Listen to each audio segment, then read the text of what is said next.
Good evening, everyone. This is the meeting of the Joliet City Council, October 20th, 2020 at 6:30 with Mayor Odekirk presiding. Call the roll, please. First, we have the invocation this evening. Oh, yes, okay. We didn't have that the other meeting. Yeah, gotcha. Brother Ed Brother Ed, I'm sorry, Arambasich, did I get it? From St. John's Church on Hickory Street, will say the invocation tonight. And that will be followed by the Pledge of Allegiance if you would lead us in that. Thank you, Brother Ed. No problem.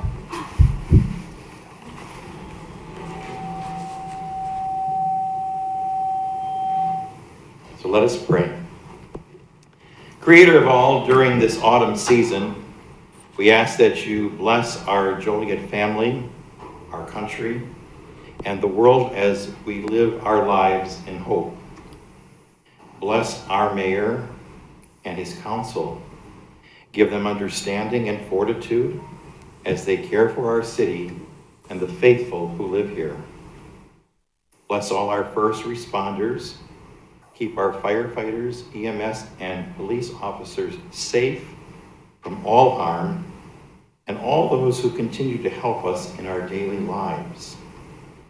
Sanctify all those who suffer from the pandemic, those who have died, and those who have grieved their loss. Bless all our elderly and youth and school teachers. We pray for all those who are patients at St. Joseph and Silver Cross Hospital, for their doctors, nurses, and care attendants. We pray for our brothers and sisters who care for the poor at Morning Star and Daybreak, especially as we approach these cold days and nights. And we pray for our brothers and sisters who are incarcerated at Stateville Prison and our county jail, for all those who watch over them, keep them safe from all harm, and may those who are incarcerated, with the help of our court system, help them to reform their lives. We give thanks for your love and kindness shown to us this day. Amen. Amen. I pledge allegiance To the flag of the United States of America and to the republic for which it stands, one nation, under God, indivisible, with liberty and justice for all.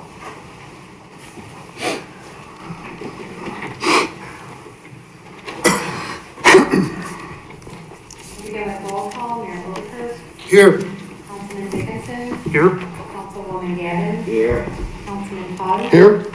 Councilman Morris, Here. Councilman Mudrin, Here. Councilwoman Tillman, Here. Councilwoman Reardon, Here.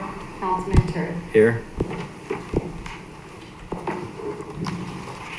First on the agenda this evening is a proclamation proclaiming October 23rd through the 31st as Red Ribbon Week. A proclamation, whereas the theme of Red Ribbon Week 2020 is Living My Best Life, Drug-Free Red Ribbons. Whereas drug and alcohol abuse has a devastating effect not only on individual, but also the family and entire community. Whereas research indicates that young people who avoid the early use of alcohol, tobacco, and other drugs are less likely to engage in self-destructive behaviors and actions that place individuals and community property in harm's way. Whereas the Illinois Drug Education Alliance, Southwest Coalition for Substance Abuse Issues, Will County Substance Abuse Prevention Coalition, Joliet First Assembly are promoting the Red Ribbon campaign throughout the state to raise awareness and constantly remind us of the dangers of illegal drug use. Whereas the 2020 observance of Red Ribbon Week provides residents of Joliet the opportunity to demonstrate their commitment to healthy, drug-free lifestyles by actively participating in Living My Best Life Drug-Free Red Ribbons. Now, therefore, I, Robert Odekirk, Mayor of the City of Joliet, Illinois, on behalf of the Joliet City Council, do hereby proclaim October 23rd through the 31st, 2020 as Red Ribbon Week throughout the City of Joliet and encourage all citizens to work together in making our community a healthy and safe place to live. On this date, October 20th, 2020. Next is a proclamation proclaiming October 24th, 2020 as United Nations Day. Since there's no one here, I'll just read it from my desk. Proclamation, whereas the world continues to seek the road of peace and international cooperation through the United Nations. The United Nations is a unique organization of independent countries that have voluntarily joined together to work for world peace and economic and social progress, and is the foremost organization in the world working for women's rights and the advancement of women. Whereas the United States' support of and leadership in the United Nations is essential to successfully achieving the goals and objectives of the world organizations. All citizens of the United States and throughout the world are encouraged to observe the birthday of the United Nations on October 24th, 2020. Now therefore, I, Robert Odekirk, Mayor of the City of Joliet, Illinois, on behalf of the Joliet City Council, do hereby proclaim October 24th, 2020 as United Nations Day in the City of Joliet, Illinois, in recognition of the commitment of the United Nations, Zonta International, and the Zonta Club of Joliet to the advancement of the status of women internationally, nationally, and in the Joliet area. And it's signed Robert Odekirk, Mayor of the City of Joliet, dated October 20th, 2020. Next on the agenda, we have an appointment. Tonight, Mayor Odekirk is recommending Roberto Perez be appointed to the Plan Commission, replacing Mark Misatech. Is there a motion to approve? So moved. Second. It's been motioned and seconded to approve. Councilman Dickinson? Aye. Councilwoman Gavin? Aye. Councilman Hug? Aye. Councilman Morris? Aye. Councilman Mudrin? Question, do we have any information on this gentleman? What do you want? Who he is, what he's done? I thought that one of our last meetings, all appointments were going to be, information was given on the applicant. They don't fill out an application. If you want to start there, we can. I guess you can put something together. I thought that was already addressed at an earlier meeting. I'll pass. Councilwoman Coleman? Aye. Councilwoman Reardon? Aye. Councilman Turk? Aye. Motion carried. If the legislative committee or Sabrina, if you want to put together some, I don't know, application or bio or something, I can have Candace fill out. That's new. We've never done that. Probably in the 32 years you've been here, Mike, no one ever did that. But we can start if that's what you want. Well, normally we'd have like a little summary of who they are, you know, what they've done in the community or things like that, what they do for a living, things like that. Nothing, kind of something brief. I don't recall that, but sure. If We you used to do want to put something together, it'll be standardized so everyone can have it then. We won't pick and choose who we do this for. It'll be for everybody. That's fine. Legal will put something together. Okay, thank you. Next is the approval of the agenda. Is there a motion to approve the agenda with the following changes? Remove Council Memo 549-20, which is an ordinance amending Chapter 8, Division 15, Rental Dwelling Registration Certificate and Systematic Inspection of Rental Housing, Sections 8-152 and 8-153.7.1 of the City of Joliet Code of Ordinances, and also remove Council Memo 557-20, which is a resolution adopting a policy for the review of requests to modify access restrictions on a public alley in the City of Joliet. Is there a motion to approve the agenda with the removal of Council Memos 549-20 and 557-20? So move. It's been motioned and seconded to approve. Councilwoman Gavin? Aye. Councilman Hug? Aye. Councilman Morris? Aye. Councilman Mudrin? Aye. Councilwoman Coleman? Aye. Councilwoman Reardon? Aye. Councilman Turk? Aye. And Councilman Dickinson. Aye. Motion carried. Next, we have citizens to be heard on agenda items. Aaron Gallagher.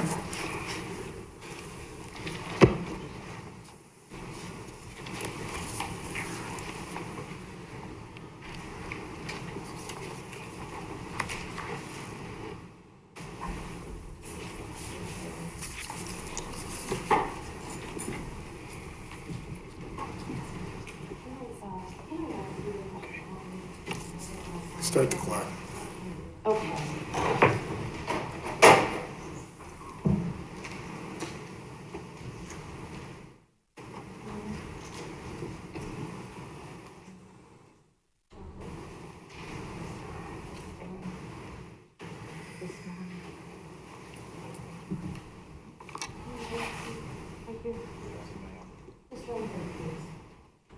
Okay.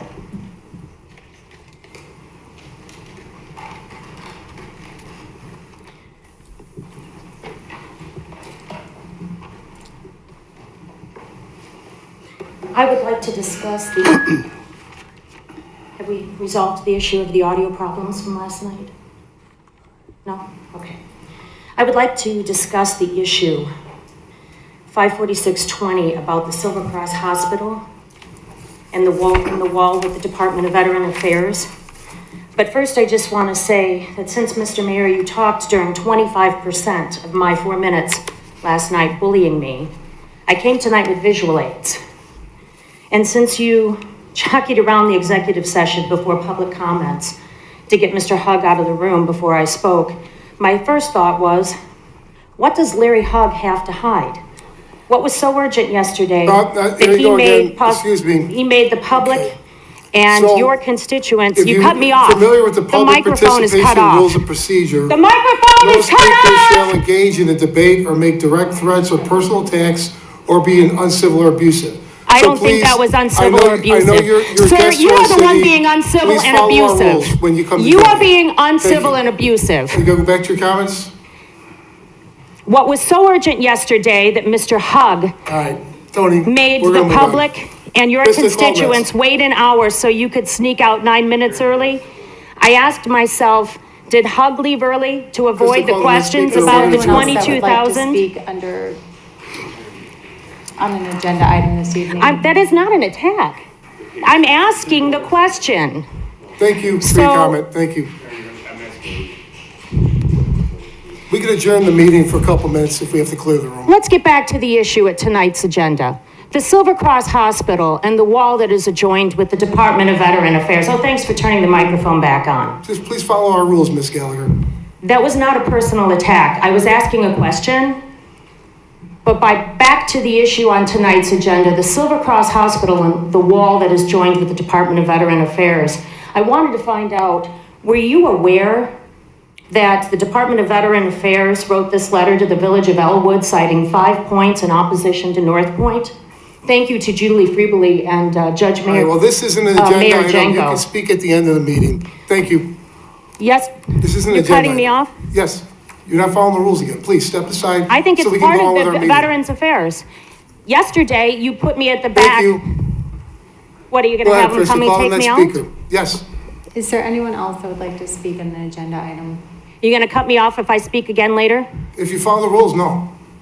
I will But thank continue. you. Again, is there anyone else that would like to speak? If none, we will move on to the next item, which is council committee reports. First, we have the finance committee report. The Finance Committee comprised of Councilwoman Reardon, Councilman Mudrid, and myself met at 5:30 this evening to discuss the following items. The approval of minutes, there were no citizens to be heard. Rialto Square Theater financial update, not a whole lot new. They're down to the bare minimum of staff. I think there's only 2 people over there. Val was there and Bob Filato was there. They did say that they talked to Venue Works in Iowa and maybe there's a light at the end of the tunnel that Venue Works did have a live performance with their theater in Iowa, but it's a much larger theater, so they were able to have 1,000 people, it holds 7,000. So, then we had an update, presentation by Mr. Joe Johnson and Allison on the alternative, going back to the Rialto Square Theater. They asked last month, and again this month, if we would, pay for the audit, approximately $23,000, on from the theater because of the COVID hardship they're under. So the council recommended that we do, and then it'll be placed on the next meeting, November 2nd. The Alternative Water Source Program Funding Strategy update was discussed by Mr. Johnson and Allison Swisher. And Allison is going to give a brief update on the timeframes and what to expect in the next month or so. Thank you, Councilman Church. So we did provide an update to the Finance Committee this evening regarding the funding strategy for the program, and also hit some highlights for the schedule. So just first, the funding strategy that we presented is similar to what was presented in the Phase 2 study, which relies heavily on federal loans, state loans, and then also using revenue bonds. So we'll be presenting that information in the documents that we'll be providing to the council in November. A key takeaway is that the same funding strategy is being utilized for both the Lake Michigan Chicago option as well as the Lake Michigan New Indiana intake option. We also discussed just a lot of the uncertainty that surrounded the analysis at the end of 2019 and how we've been addressing that throughout the 2020 evaluation.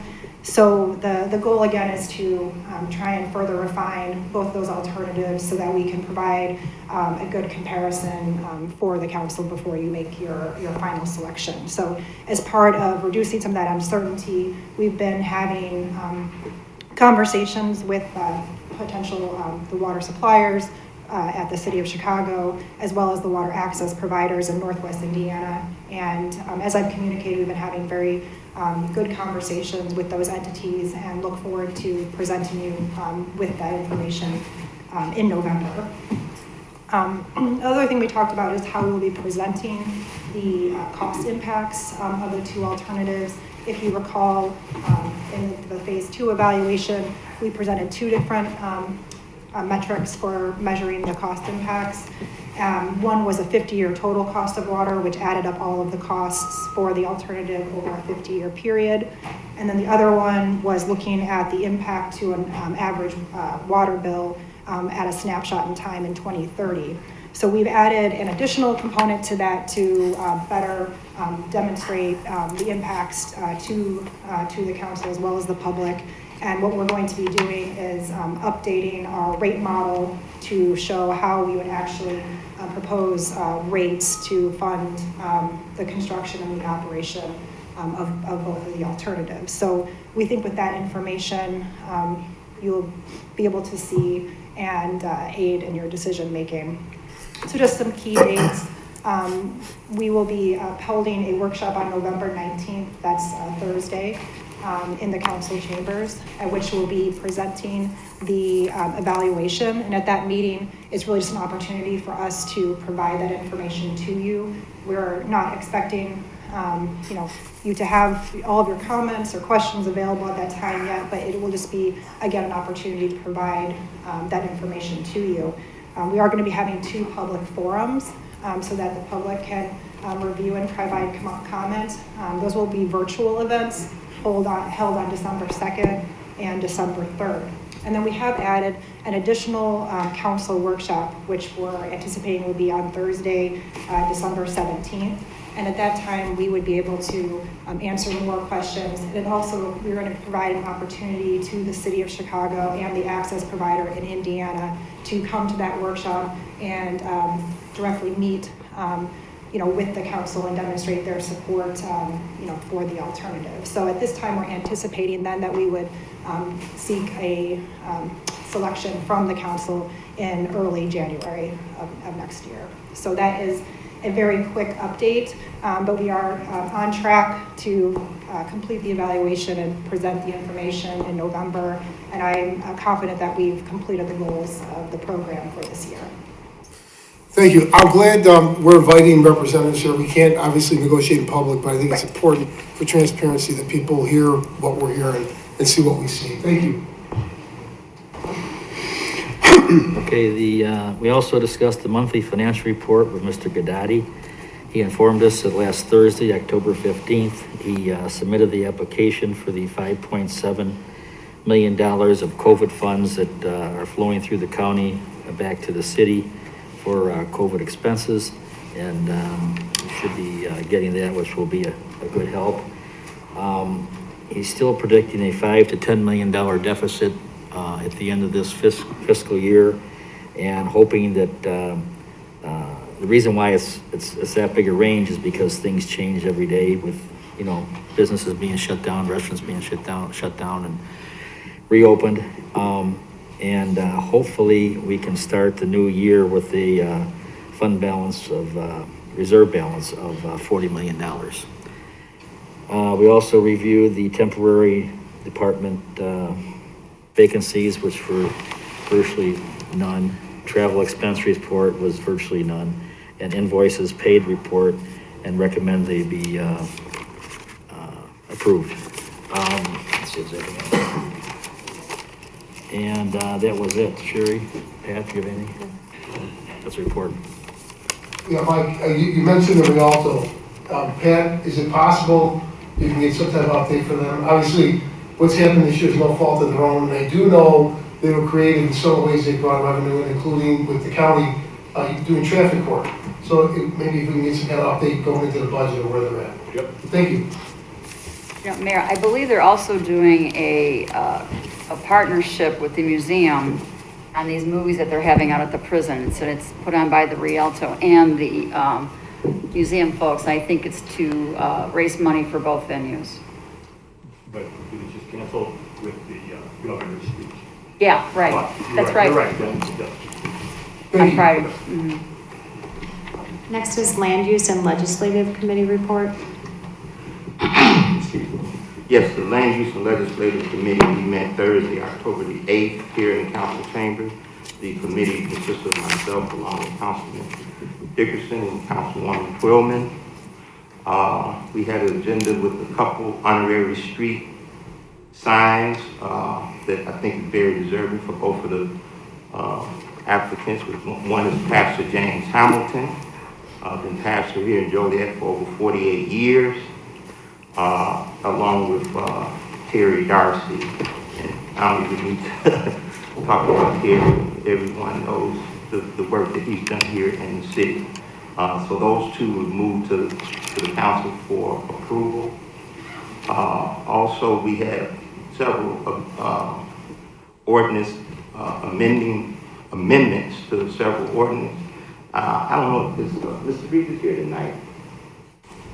He was here last night. I told him I might need him to help me out here, but Jan, and I know Mr. Hawk and the mayor spoke on one of these last night. Thank you, Mr. Mayor, for explaining that one. I skipped down to that one. That was the amendment to the disorderly conduct ordinance. So we kind of touched on that last night in length of what that would bring to the city.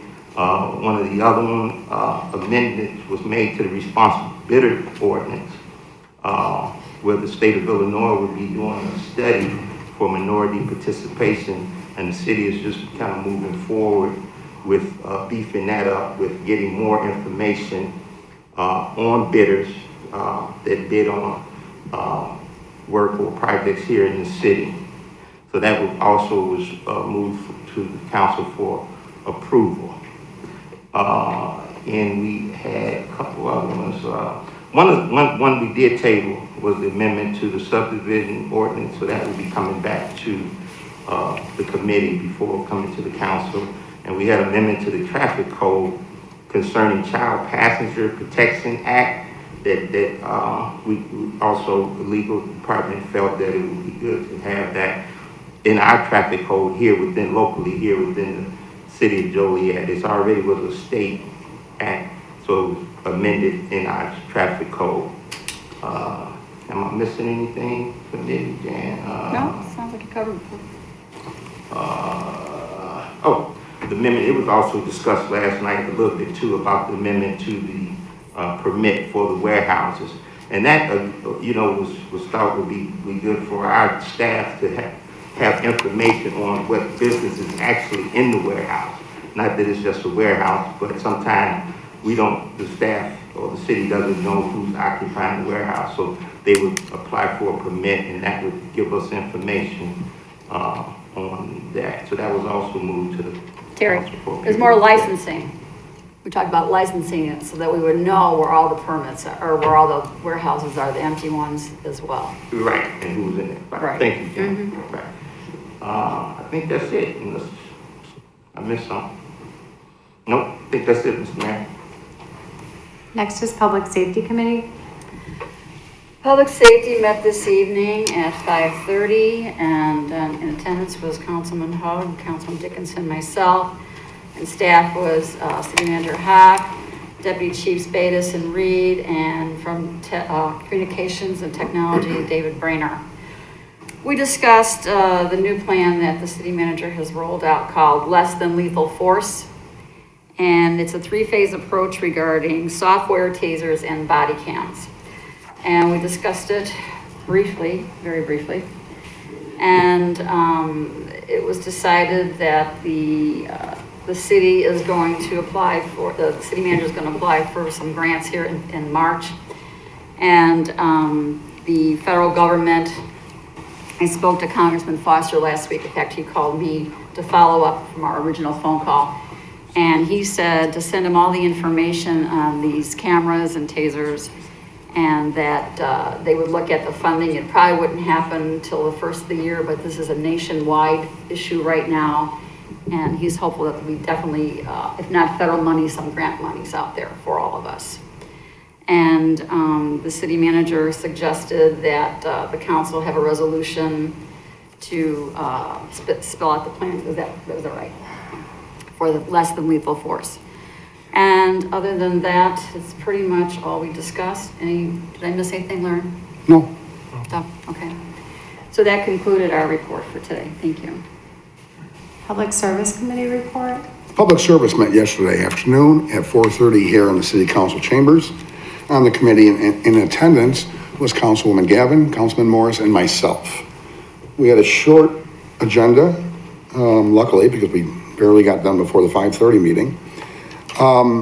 We had there's a couple of things I'll point out that I think are important, but we had several generic contracts that were let. One contract was for the 2020 sidewalk curb replacement project to J&J Newell in the amount of $200,797.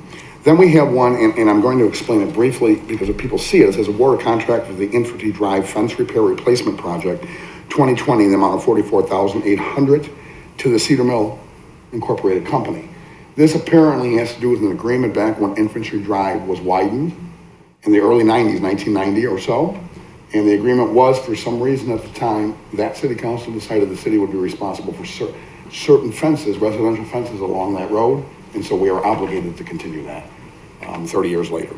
So we also let a contract in 2 phases for snow removal.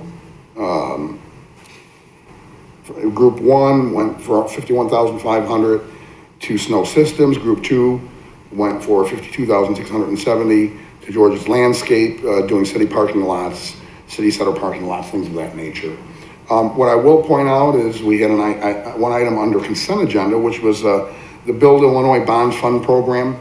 And essentially that is a grant system in which if we qualify for the jobs that are listed, which we're confident they will be, then we have to either finish the jobs or at least have them under contract by 2025. Okay, so it's a long period of time. $600,000 is going towards the Hobolt Road project, which will offset the city portion currently of the engineering and so forth. Then $3.15 million is going to Chicago Street, the Jefferson Street to Cass Street roadway reconstruction. These grants have to be used for something that's considered permanent. So complete reconstructions of roads are required and not resurfacings, which are temporary. Then we also have the Theodore Street, which is a project I've been working on with Jim Trisna and his engineers and department to widen and signalize Theodore from 59, ultimately up to Droughton. So let me see what the amount was on that. 3.37 million will go towards that project, which is good news to the folks that live on the south and north side of Theodore getting in and out. Then we had centralized traffic management system, that would be 100,000. Garnsey Avenue Bridge over Spring Creek, and an Abe Street Bridge over Spring Creek. So we continue with our bridge improvements, and this would help defray the cost. Now, one last item, the Project 7 was a Black Road, Kearney, Glen, Lakewood Prairie, roadway construction again. And the money from this grant used towards these projects can very well free up MFT funds that can be used for resurfacing. So it will benefit the entire city that these projects are paid under this grant. Then I had one other item I wanted to point out.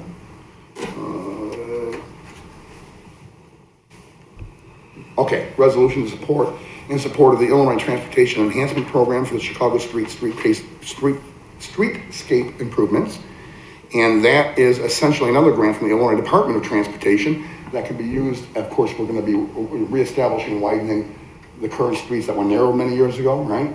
And so this can be put towards that project, the streetscape. The previous grants that I referred to, the Rebuild Illinois program, can't be used for streetscapes.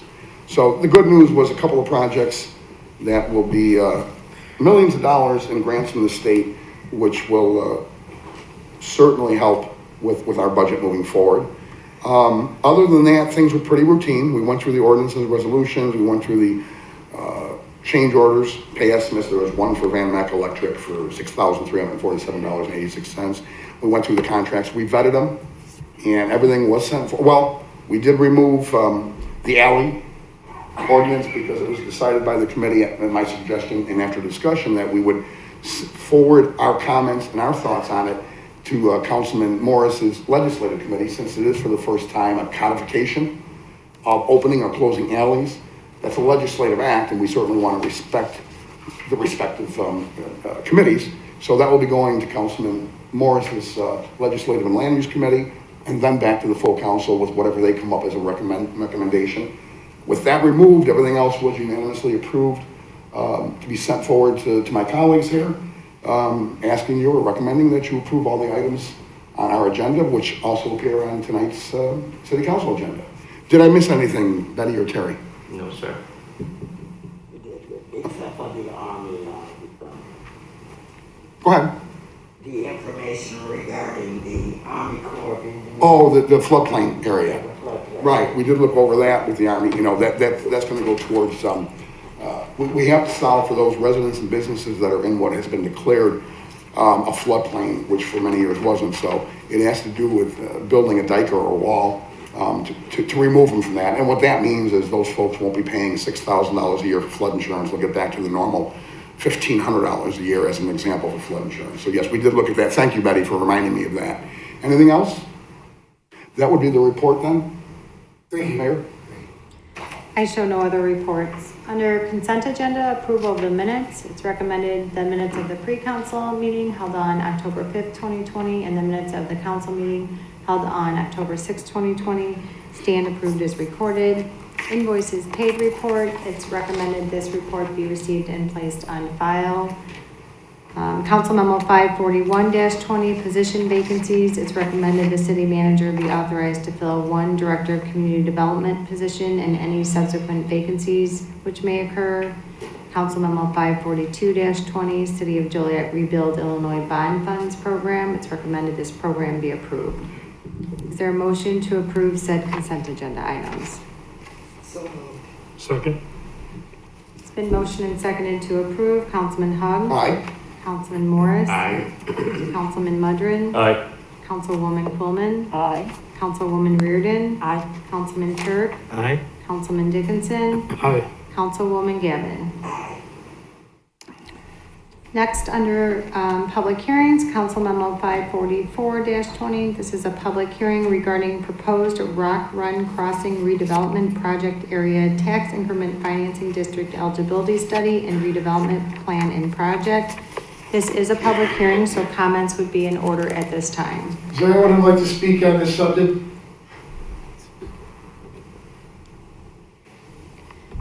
Seeing none, let the record show the hearing is now closed.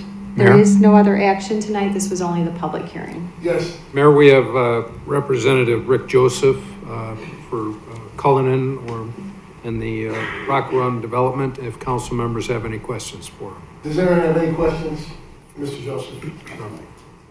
Thank you. Next, under ordinances, Council Memo 546-20, ordinances associated with Silver Cross Hospital 2 subdivision.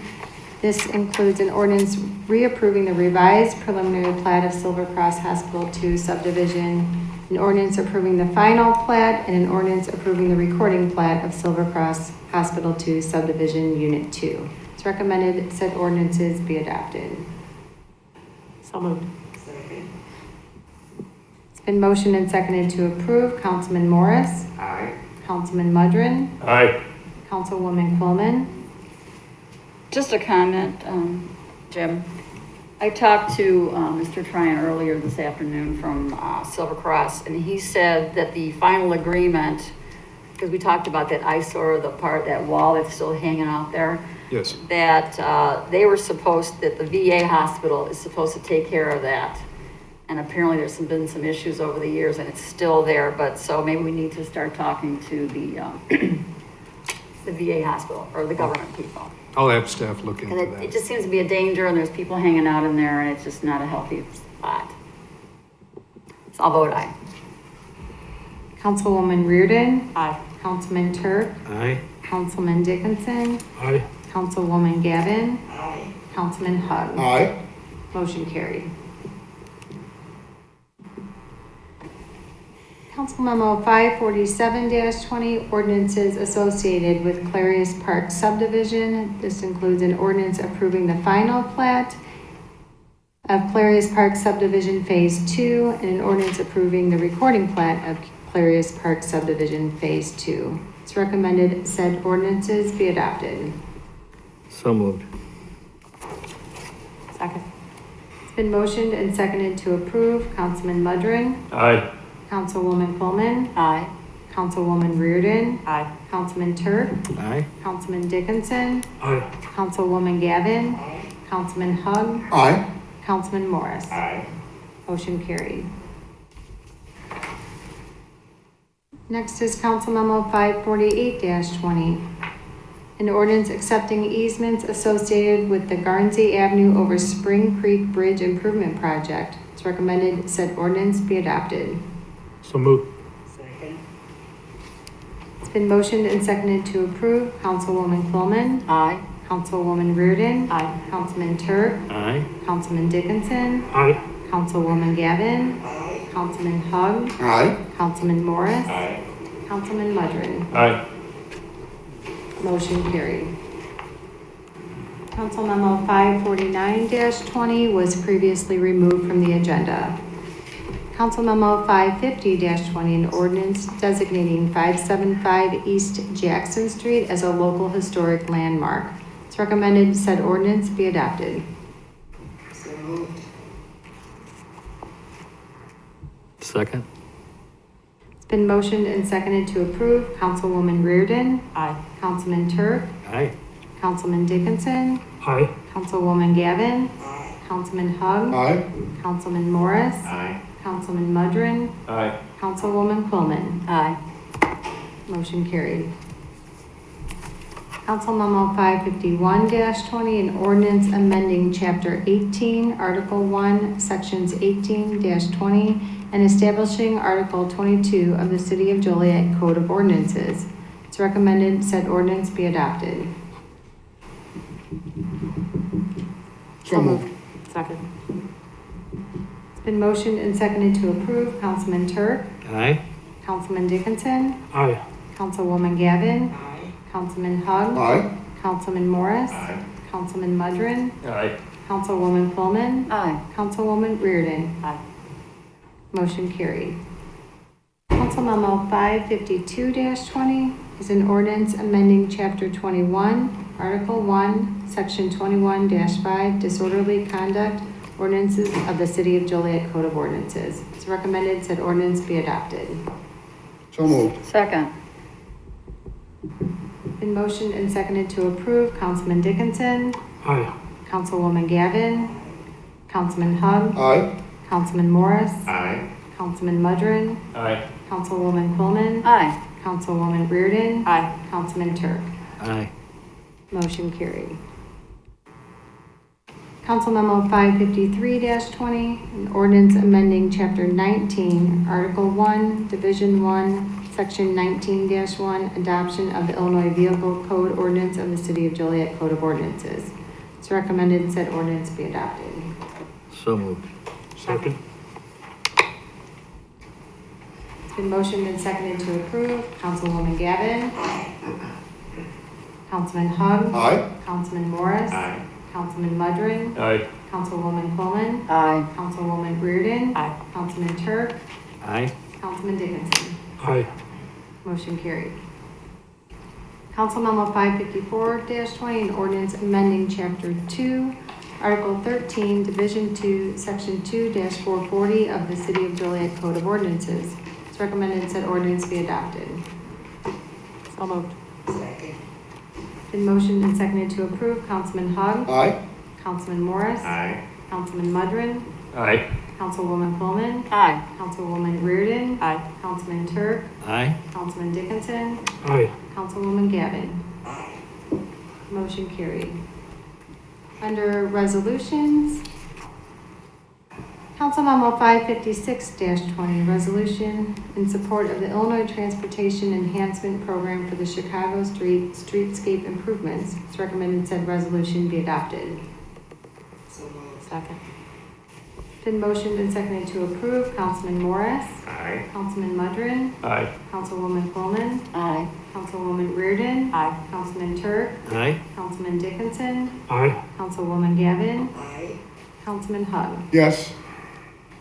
Motion carried. Council Memo 557-20 was previously removed from the agenda. Council Memo 558-20, a resolution authorizing the execution of an agreement between the Department of the Army and the City of Joliet for the Joliet Levy Section 205 feasibility study. It's recommended said resolution be adopted. So moved. Second. It's been motioned and seconded to approve. Councilman Mudrin. Aye. Councilwoman Coleman. Aye. Councilwoman Reardon. Aye. Councilman Turk. Aye. Councilman Dickinson. Aye. Councilwoman Gavin. Aye. Councilman Hug. Aye. Councilman Morris. Aye. Motion carried. Under award of contracts, Council Memo 560-20, award of contract for the 2020 sidewalk curb replacement project, contract number 2538-1020 to J&J Newell Concrete Contractors in the amount of $200,797. Council Memo 561-20, award a contract for the Infantry Drive Fence Repair Replacement Project 2020 in the amount of $44,800 to Cedar Mill Incorporated. Council Memo 562-20, award a contract for the 2020-2024 snow removal for the City of Joliet commuter and city center parking lots for Group 1 to Snow Systems in the amount of $51,500, and for Group 2 to George's Landscaping in the amount of $52,670. Council Memo 563-20, award contracts for the purchase of motor fuels, 2021 bid 2523-1020. Council Memo 564-20, approve year one initial setup and user services agreement for the City of Joliet customer portal with Core and Main in the amount of $29,505. It's recommended Council Memos 560-20 through 564-20 be approved. So moved. Second. Been motioned and seconded to approve. Councilwoman Coleman. Aye. Councilwoman Reardon. Aye. Councilman Turk. Aye. Councilman Dickinson. Aye. Councilwoman Gavin. Aye. Councilman Hug. Aye. Councilman Morris. Aye. Councilman Mudrin. Aye. Motion carried. Next is amendments, change orders, and payments. Council Memo 566-20, approved change order number 1 in the amount of $5,514.86 and payment request number 1 in the amount of $6,347.86 to Van Mack Electric for the 2020 electrical maintenance assistance contract. It's recommended Council Memo 566-20 be approved. So moved. Second. It's Been motioned and seconded to approve. Councilwoman Reardon. Aye. Councilman Turk. Aye. Councilman Dickinson. Aye. Councilwoman Gavin. Councilman Hug. Aye. Councilman Morris. Aye. Councilman Mudring. Aye. Councilwoman Pullman. Aye. Motion carried. Next is the city manager's report.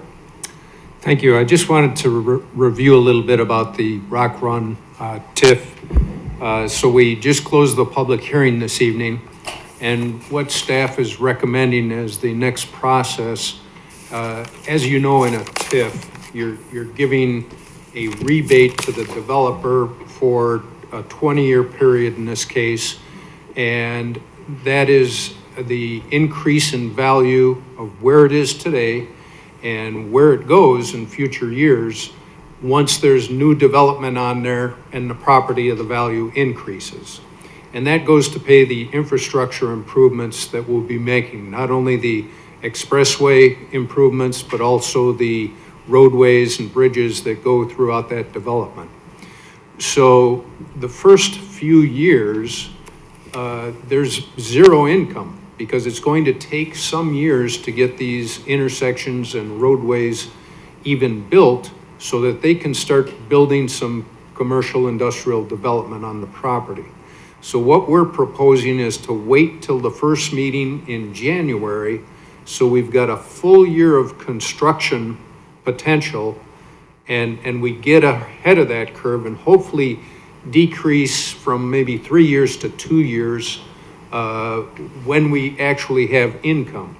When you issue development bonds for a project like this, you're actually using the bond funds in those first couple years to pay that bond debt till you start seeing some income from that incremental increase. So as a show of faith, we will have before you at the next council meeting a resolution of support, so that telling Cullinan that we're ready to adopt the TIF, but it also sends the message to state and federal government officials who worked hard to get some of the federal funding for these intersections here to the city of Joliet. So as far as borrowing money in the future, we'll look at that. Our share is approximately 12 million on the intersections. We'll have to take a look at some cash flow issues before we make a recommendation on that. But Cullinan, after that January adoption of the TIF, will then be making submittals for preliminary plat, and we will eventually enter a development agreement with them outlining our expectations on what's going to happen on all that property. Thank you. Thank you. New business, not for final action or recommendation. No. Mike? Nope. No. Terry? No. Jerry? No. Betty? I have a couple of things. Jim, regarding the CARES Act, and this is something, when Steve Jones was still here, this came down. Will County got $120 million from the federal government for the CARES Act. Initially, the recommendation or the rules required them to give that money only for COVID-related expenses. Subsequent to the original restrictions, that's been included to include police and fire expenses, which would be salaries. So right now, and I know it's preliminary because the county put a committee together and hired a consultant because they're dealing with federal dollars. But right now, I think the commitment to Joliet is about $5 million or $5.5 million. Is that correct? Yes, it's almost $6 million. Okay. Out of $120 million, that's about 4% of the funds. And the city of Joliet makes up about 22 or 23% of the population of Will County. So I think, not that we haven't been, but I think we have to get pretty proactive in approaching the county. I would like to author a letter, and hopefully this time the council will all sign it. I don't want to bring it up in public. But between that and maybe appearing at Will County board meetings, I think we need to, again, and I'm not criticizing the county, but those numbers don't add up as far as I'm concerned. So I think it's something that we should be more proactive about. And certainly, Mike, when you talk about a $5 to $10 million deficit, those numbers are down from where they were a little bit ago. But the CARES Act money could make up that deficit completely. So that would be a great win for our city, and I think it's something we have to pursue. So I would suggested I draft a letter, and again, if the council's interested, we can all sign it and submit it, and maybe you and I and Jim Gennady will appear at the next county board meeting and speak. I will, I've done a little analysis on the counties that were given money directly, that were large enough, like Will County, that were eligible for the funds. And each county is allowed to establish their own guidelines on how much the county is going to keep and how much is going to go to nonprofits or schools or local government. And I can put that together and share that with members of council, and we can go from there. That would be helpful, thank you. Number two, I think everyone heard, if not, Governor Pritzker has reinstituted some of the shutdown or the lockdown, basically, for Region 7 and 8 in Illinois. That includes Region 7 is Will and Kankakee County, and then Region 8 is Kane and DuPage County. So it's unfortunate news, but I think with the rising test results that are coming in, it's not totally unexpected.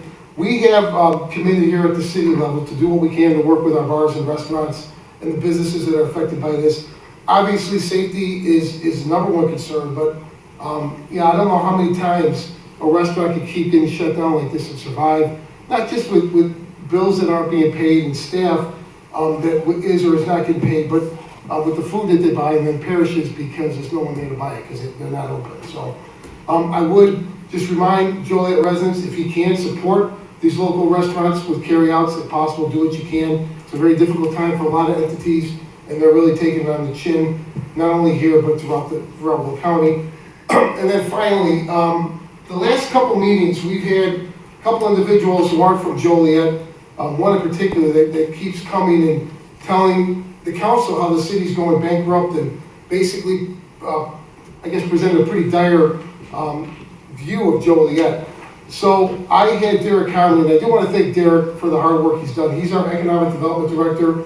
Councilman Hugg, you're the chairman of that committee, along with Councilman Mudrin and Councilman Dickinson's on that committee, for the work you do. And I want to give residents a little bit of an update on what is happening in Joliet. And this is, of course, during the COVID pandemic when the economy is suffering all over the world. But there is good news to report on what we're doing here in Joliet. Let me start downtown. On Friday, myself and Mr. Hock and Councilman Hugg took a tour of the redevelopment going on at the AT&T building. That is the largest vacant building in downtown Joliet. It has a new owner. We met the ownership group on Friday. They're making exterior improvements, looking to attract services, retail, hospitality businesses for the first floor and for the top 3 floors. They already have a 16,000 square foot fitness center signed in a lease at that facility. So it's great to see that getting back online, back on the tax rolls. Very excited about the potential for that building. 2 Rialto Square, there are 20 apartments being planned for the 5th and 6th floor and offices for the 1st and the 4th floors, 1st through the 4th floors, as well as a restaurant on the 1st floor. I have a pretty good idea who is on the hook for that, but that announcement hasn't been made yet. The Premier building that you can see at Jackson and Joliet has been completely renovated. You can see the exterior, the fine job that's been done there. There's a financial services company which has moved in, and I know John Bays is speaking with several other potential tenants. So again, great news, vacant buildings that are being filled in real time here in Joliet. Unidos Marketing, again on Friday, Jim, we got to see this at 315 North Ottawa Street. This is the old Steelworkers building and the Friends of Public Art building. That's been completely remodeled. It's going to be set to open, I think, early next spring. They did a terrific job inside that building. Again, another vacant Joliet downtown building that's being filled with professional services. The Nail Inn and School of Cosmetology is moving into the former Fitwell Clothing store location, which is on Chicago Street, next door to Cut 158. The owners currently operate in Lamont. They wanted to open a facility in downtown Joliet. They are Joliet residents, so thank you for their commitment to our community. They expect over 100 students daily at that school. El Primo number 3 is a Mexican restaurant. This is open to Stefanich's. There's 2 currently on Ruby Street. The Marriott's Hotel, there is no construction going on, but speaking with the developers, they still plan on going forward. That has been delayed because of the COVID virus. Same with El Guero, the grocery store on Jackson Street at the old Certified Foods. They are currently working with the Public Works and Building Department. That's moving forward. We did the ribbon cutting at the courthouse a couple weeks ago. It's a $200 million investment in downtown Joliet. I want to thank our partners on the county board for keeping the courthouse here in Joliet. Chicago Street reconstruction is almost done. That's set to be opened in early November. And then just recently, within the last couple of weeks, Lions Lumber on Washington Street has been demolished. It's a 4.5 acre site that has great redevelopment potential, especially with its access, not only to downtown, but to the train station. So that was a step forward for that area. Aside from downtown, there is development going on all over Joliet. One that was in the news recently, and I think it was somewhat misreported, was the Kmart site at Jefferson and Larkin. Staff is at the table with the developer. There's self-stores being proposed. There also is a grocery store being proposed at that location. The deal is not done, but I know staff is very optimistic about the potential about what's going to happen at that property. Two other vacant businesses that have been filled. The Gander Mountain at Louis Joliet Mall has been filled by Pottery Barn, and Vaza Fitness on Larkin, it's the old Cub Foods, is currently being redeveloped, or is currently redeveloping the old Ultra Foods site. Also on Larkin Avenue, the Starbucks just opened in Northridge Plaza. Out at the mall again, the Chick-fil-A is currently under construction. We've had 2 Dunkin' Donuts open up or under construction recently. Last week, the council voted on the gas and wash at Route 6 in Gauger on the east side. This is, of course, a state route, a state highway. This anticipates to collect over $105,000 in sales tax and over $30,000 in gasoline tax and $45,000 in property tax annually. And again, that's property that had been undeveloped on Joliet's east side. We just talked about Cullinan. The industrial market for Joliet continues to boom. There are projects that are being vetted by staff currently. One that I would like to make a semi-announcement on. This is one that we've been tracking for a while. And quite frankly, this company, to my knowledge, was looking hard at what the city council did with the North Point vote, whether this city was serious about developing. We've shown that we have.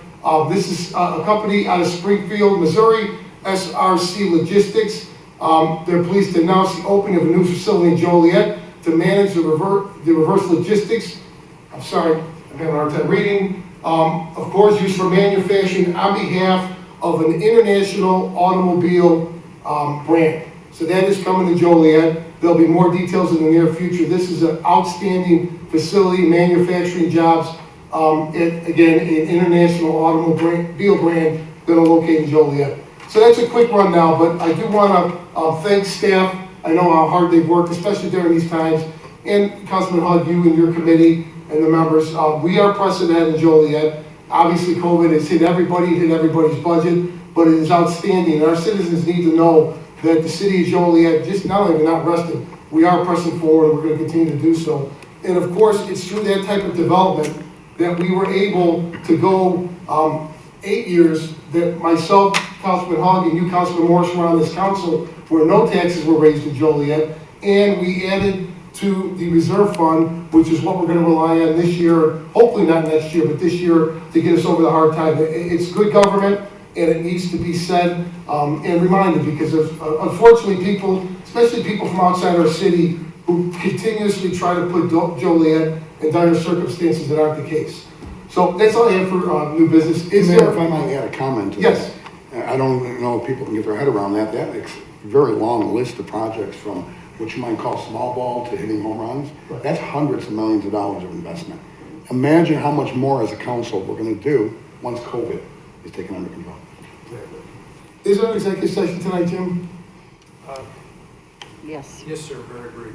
Okay, we can hold off on that then. Go ahead, Krista. Next is public comments. Jerry Hervey.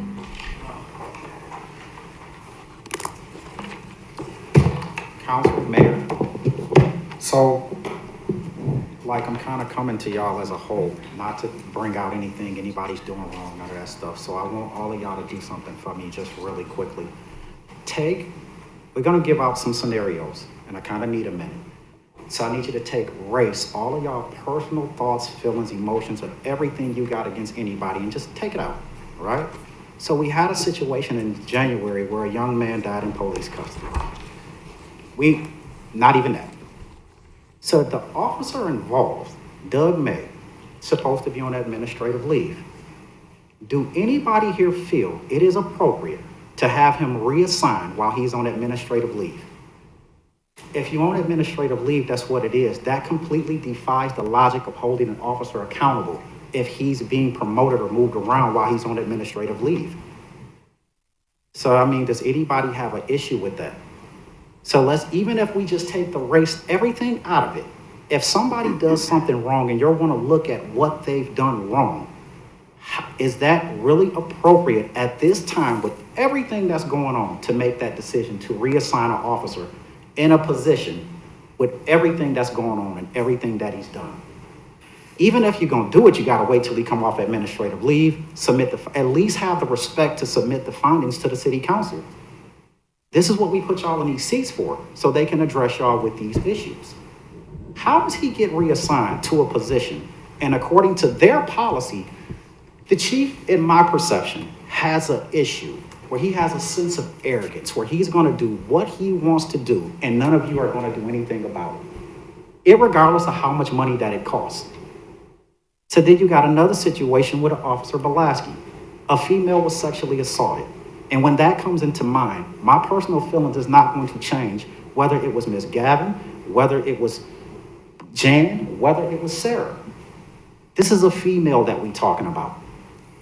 So how then is there no accountability for an officer who has supposedly, whether he done it or not, how is he reinstated with no reprimand, but there's still an internal investigation going on? So even if I take my personal thoughts, feelings, and emotions out of it, these are women that we're talking about. And we have 4 women in this room who people should be kicking and screaming about these issues coming up. So even if you take race, thoughts, your feelings out of it, how do you not feel the need to address these situations? How do they feel so bold to make these type of decisions and you guys not address them about it? So that's not even me attacking anybody, none of the city council. You guys have a job hard enough. So how about when they constantly put y'all in these positions to where you have to explain it? Because they certainly don't come in here to try to explain it. They put y'all on the forefront and then they just walk around with the sense of arrogance, well, ain't nobody gonna do nothing because you know the city council is going to take care of this. We got females, they are running around with complete lawlessness. Has anybody thought about the fact of hiring an outside police chief who doesn't have any attachment to anybody to come in here and straighten this out? A completely independent person. Because we do it with the city managers. Can we try that? Is that an option? And if that's not an option, can the police chief position be an elected position? Let the people decide who they want to run the police department. That way it takes the stress away from y'all having to come in here and deal with this nonsense. It's just a suggestion. I'm just saying. So in order to get transparency and equality, take the person out that has an attachment to anybody. Hire somebody from outside, Chicago, any agency. Come in here and let them deal with it. That's all I got for you. Thank you. Jonathan Marquardt?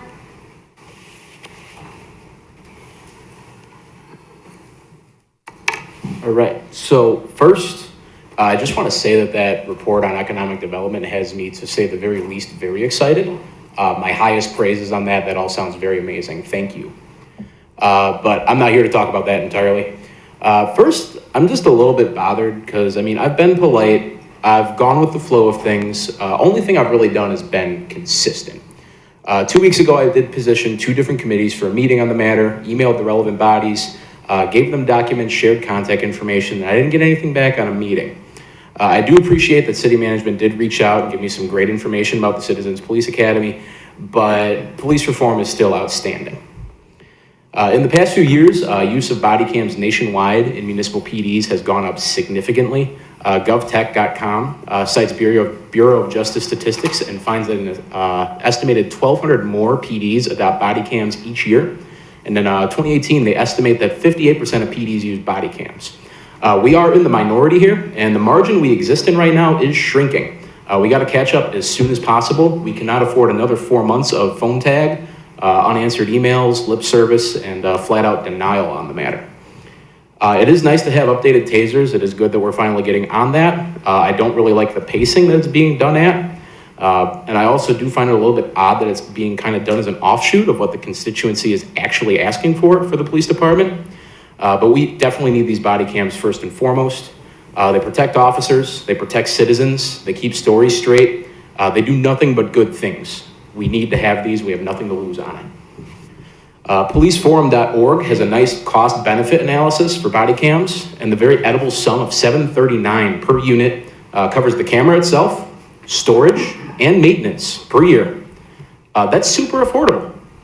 We have very well-paid police in the city of Joliet, and I have heard through the grapevine, I haven't verified it all the way, but I have heard that some raises as high as 9% per year are getting negotiated by the union right now, well above the usual 2%.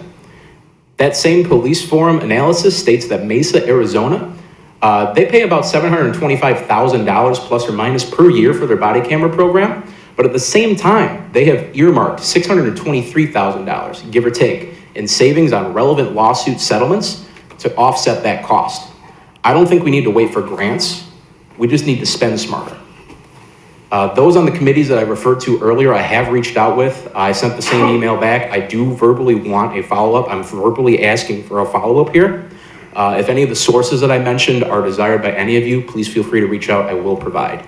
Again, great job with the economic development, but please reach out to me about body cams and police reform. Thank you. Thank you. Carl Farrell.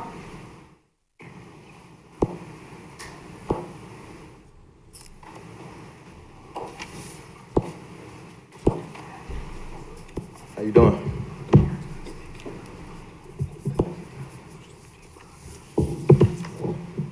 I was looking at Illinois House Bill 1438, and I was looking at the allocation of the state revenue for that bill. In that bill, 8% of the tax revenue will be transferred to the local government distributive fund to support crime prevention programs, training, interdiction efforts, including detection, enforcement, and prevention efforts relating to illegal cannabis marketing and driving under the influence of cannabis, etc. There's other things in that bill. So it's money out there for additional training programs that can save the city money. I know that there's constant talk about reallocation of funds. We're going to talk about that in your legislature and land use meeting. Whenever we do have that meeting, whenever we get a date for that, but we're waiting on it. We're looking forward to it, but because we need some answers for some of these things that are happening that are costing the city money. I'm gonna give you a scenario or a true story that happened about 2 weeks ago.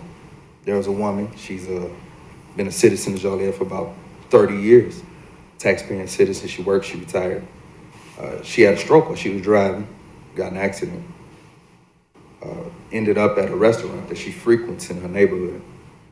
While she was at the restaurant, people in the restaurant saw that she was in what they thought was trauma, unusual, acts. So as she was leaving, someone who didn't know her thought she was drunk. She doesn't drink.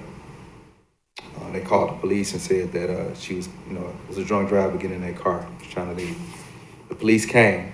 They prevented her from leaving, talked to her, put her in their car. They didn't feel like she was well enough to drive herself home, so they drove her home, let her out of her car. At this point, the neighbors are seeing what's happening. They see her staring, in a catatonic state for 3 to 4 minutes at her mailbox, as she tries to shuffle into her house while she's still dropping her food. No EMT was called. This woman was having a stroke. Her family didn't find her for 6 hours, okay? That 6-hour time period, right now, she has no use of the left side of her bike. The complaint against the police department, not sure if it's been filed yet because they've been dealing with the woman, but I'm pretty sure they're gonna file a complaint for negligence, right? And when they do file a complaint for negligence because no EMT service was called and the officers drove her home, which indicates that they didn't feel like she was capable of driving herself home. So she was a danger to others and they knew that she wasn't intoxicated, something else should happen. That's all part of the reallocation of funds. Training should be different. They should have known immediately, to call for medical assistance if they couldn't assess that situation themselves. But now that may cost the city more money than it would have cost just to train those officers in a correct way. So these are just things, we're gonna just run over these same points over and over again until we get some answers that we, are content with.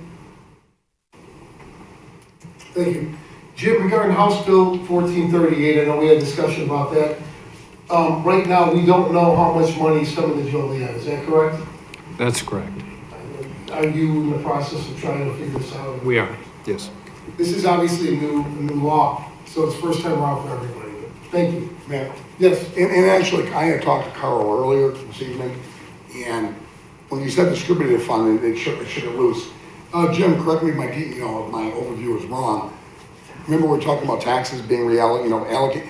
There's two types of taxes generally, those collected on marijuana by the state, and those that are the local or retail tax on it. It's the city's portion of the distributive tax from the state. So you are correct on that. The local tax we're allowed to do it goes into the general fund. Did I explain that correctly, Jim? Yes. And I apologize, Carl, because I couldn't remember that when we were outside earlier. Candace Querley?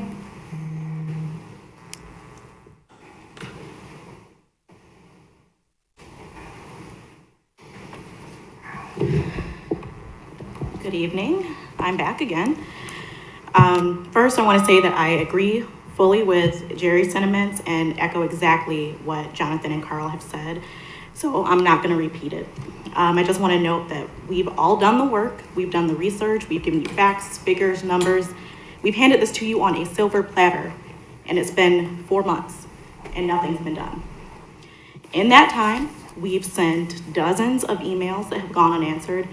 We've come to nearly every meeting. This isn't a hobby or some fun activity for us. These reforms are life and death. And it may not affect you personally, but it affects a whole lot of people. At present, there is a large portion of citizens who you all are supposed to be representing who do not feel safe and who hold no faith in our police force or in our elected officials, which are you guys. We've done everything that you've asked. We've come and we've been civil. We've written nice letters. We've drawn pretty pictures. I don't know what you want from us because we've gotten little more than lip service from all of you. But there is an election coming up on April 6th, and there's at least 2 people at this meeting tonight, Cesar Guerrero and Nicole Lurie, that are ready to advocate for us, and they're ready to take your spots. Terry, Jan, Duck, and Larry specifically, the ball is in your court, and at this point, time's running out. We got to get something done. I want to read you guys something. Pray that God protects us from the vile, godless Antifa and Black Lives Matter savages who are attempting to destroy our country. They are the enemies of God. That's a prayer request written to the Diocese of Joliet by Joliet Police Officer Michael Pauley. This dangerous and blatant bias, this dangerous thinking and blatant bias is one of the many reasons we need sweeping police reform. And this kind of thinking is emboldened by your inaction. My prayer request is that our elected officials realize that people's lives are at stake here and pass potentially life-saving police reform. We're asking that you guys schedule another meeting, as we've discussed multiple times, and we ask that you take time to actually read and understand what those reforms mean and look at the references that were included in the document that you guys all got. Myself or any number of people here would be happy to discuss them with you, help you understand it further. I've even made a nice flyer that puts it in even more layman's terms, and it has nice pictures on it if you guys want me to make that available to you. I don't know what else we need to do, but it's been 4 months. We just need some answers. Thank you. Thank you. Susanna Ibarra?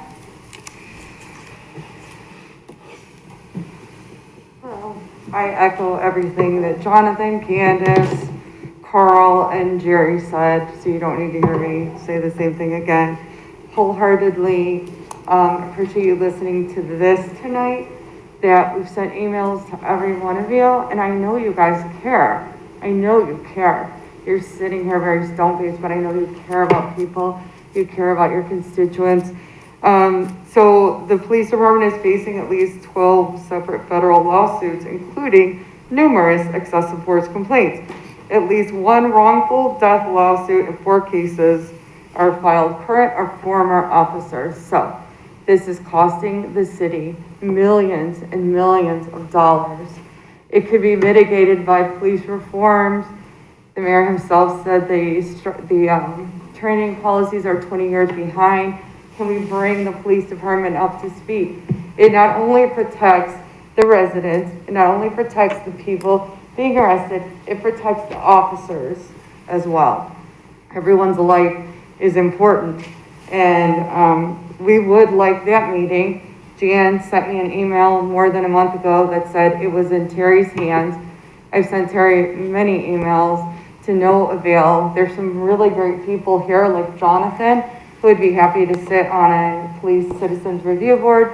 Candace would be happy to do that. We've given you everything we possibly can. We're really tired of being here, and I know you're tired of hearing from us. We just want that meeting. Please, please, please, I'm begging you for that meeting. Thank you. Thank you. Aaron Gallagher?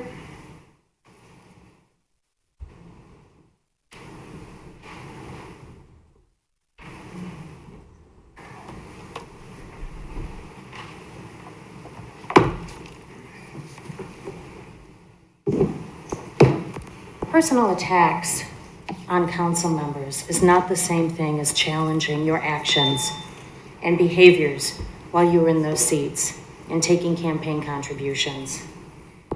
But I've changed my speeches to not mention any names of any individual members up there. I will not say the name of the person or people who spoke over me during yesterday's meeting for much of my 4 minutes. I will not discuss any campaign contributions, $22,763.75 or otherwise. I will not discuss the behavior of certain members after callers hung up during the April hearings. Although our lawsuit does make specific allegations. What I will say is this: I came here yesterday with nothing prepared, nothing in particular to say, other than to be available for comments. Instead, my First Amendment rights were violated. The public comment section, this time should be the most critical time of these meetings. Having access to our representatives is paramount. Any attempt to silence me or silence the people that I represent, and yes, Mr. Mayor, I am here speaking on behalf of a large group, including many, many City of Joliet residents, your constituents. Personal attacks on council members is not the same thing as challenging your actions as elected officials when you are sitting in these seats and taking campaign donations. The Stop North Point lawsuit is asking a court to review your specific and broad actions of this council. People can play games with this microphone all you want, but we will not be bullied, and we will not be silenced. Thank you. Is there anyone else who would like to speak under public comments this evening?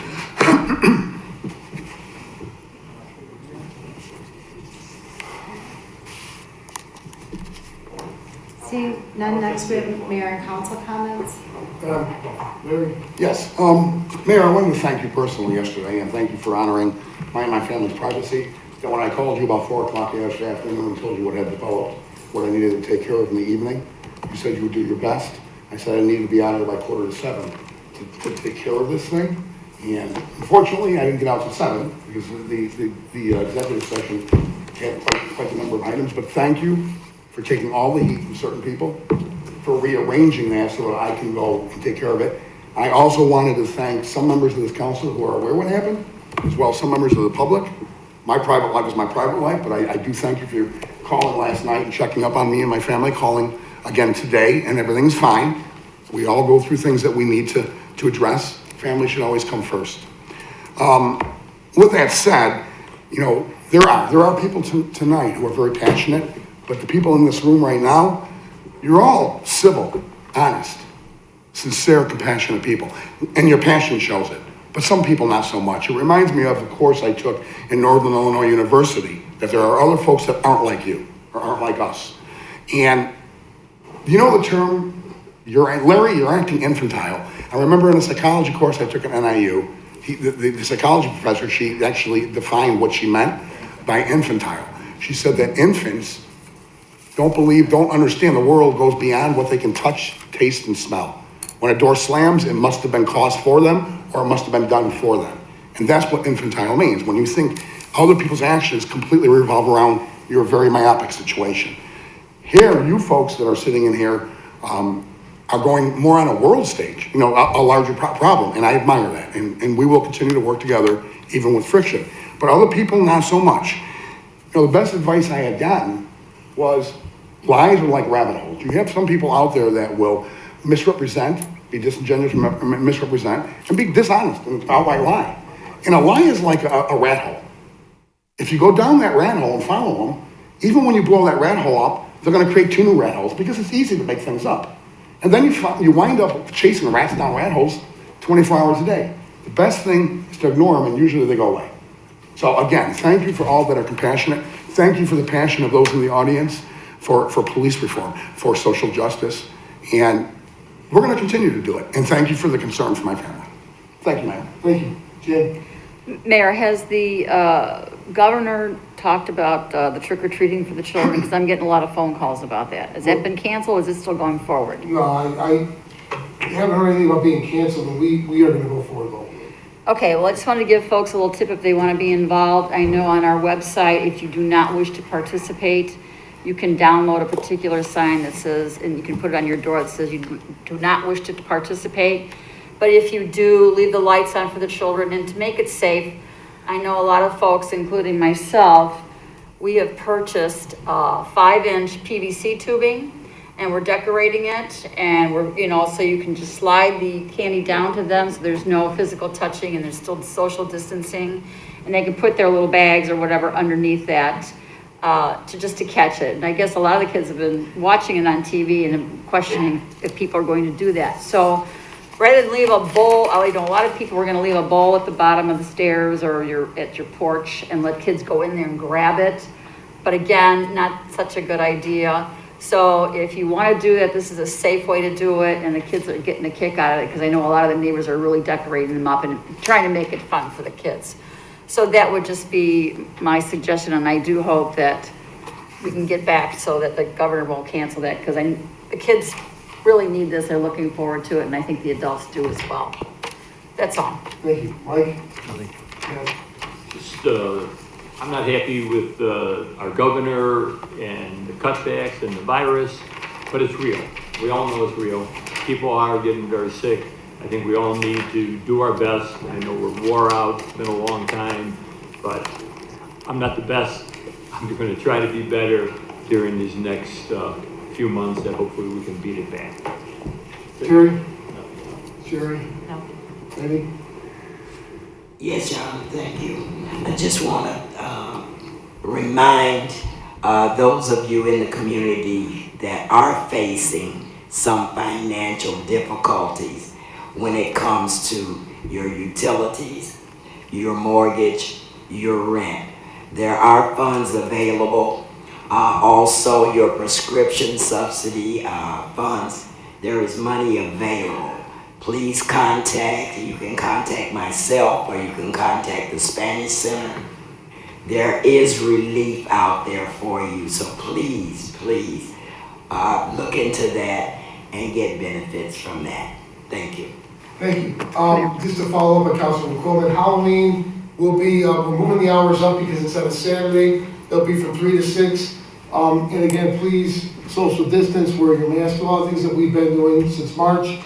And again, if you do want to opt out, there's a sign available on the website that you can download or come to City Hall. We ask that you put your in the front door and that children and their families will bypass your house this year. So do want to wish everyone a happy and safe Halloween. And again, Pat, to follow up on what you said, I do want to thank all our Joliet residents who have followed the guidelines as have come down since this really started in March, as far as social distancing, washing their hands, wearing the mask, doing all the things that we know we need to do, and being responsible. As a community, we are in this all together. And I do want to thank the city employees and our first responders that are not only doing a job and putting themselves at risk, but now potentially putting their families at risk to catch this disease while at work. They can bring it home to their wives, their children, their parents. So it's a scary situation for all of them. But I want to personally thank them for their efforts.